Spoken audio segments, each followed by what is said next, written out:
হচ্ছে এক নম্বর যে টপিক সেটা হচ্ছে অনুক্রম।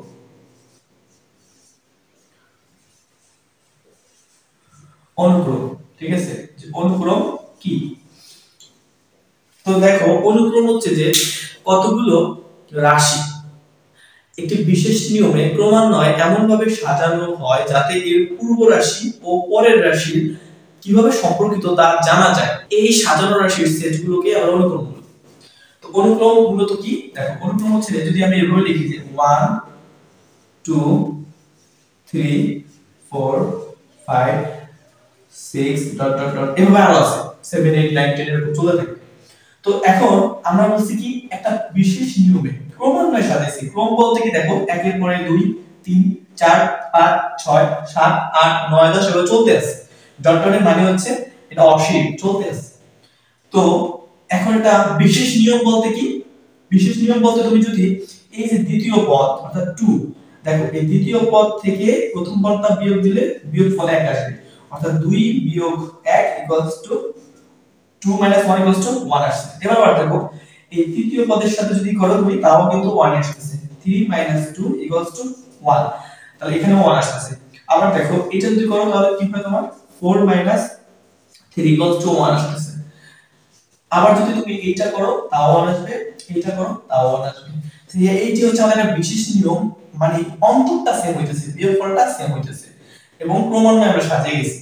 তো ক্রমান্বয়ে সাজিয়ে গেছি, এটা বিশেষ নিয়ম ফলো করছি আমরা। তো এটাকে মূলত অনুক্রম বলা হয়। অনুক্রম বা এটার ইংলিশ যে টার্মটা এটাকে বলা হয় সিকোয়েন্স। অনুক্রম বা এটাকে কি বলা হয়? সিকোয়েন্স বলা হয়।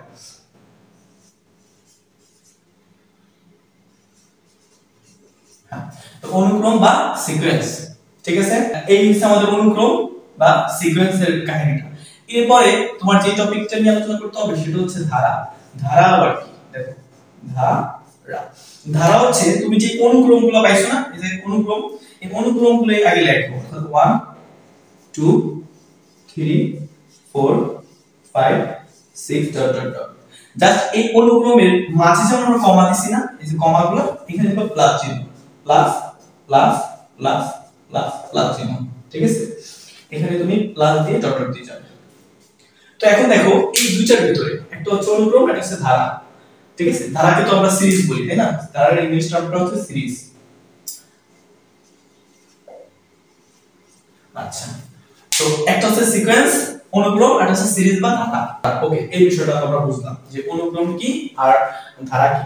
তো আমরা এখন একটু মুছে ফেলি। দেখো তো আমরা এখন কি বলতে পারি? আমরা বলতে পারি যে তোমার অনুক্রম,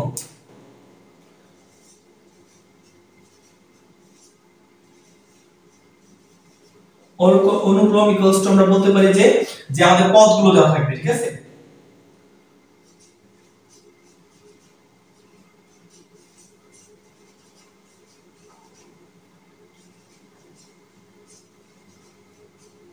পদগুলোর মাঝে কমা বসবে,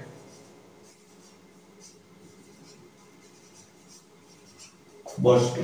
আর যদি ধারা হয়, দেখো যদি ধারা লিখতে হয় তাহলে আমাদের যে পদগুলো দেওয়া আছে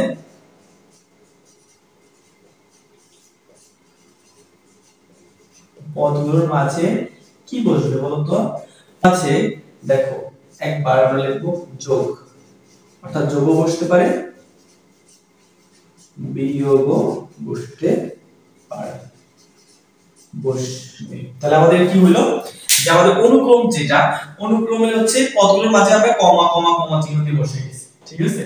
আর ধারা বিষয়টা হচ্ছে কি, ধারা হচ্ছে তোমার এই ধারার ভিতরে যোগ হইতে পারে, অর্থাৎ এরকম হইতে পারে বা মাইনাস দিয়ে হইতে পারে, 1 2 3 ডট ডট ডট, ঠিক আছে? এই বিষয়টা গেল যে অনুক্রম আর ধারার ভিতরে যে জিনিসটা, কনসেপ্টটা সবাই ক্লিয়ার আশা করি।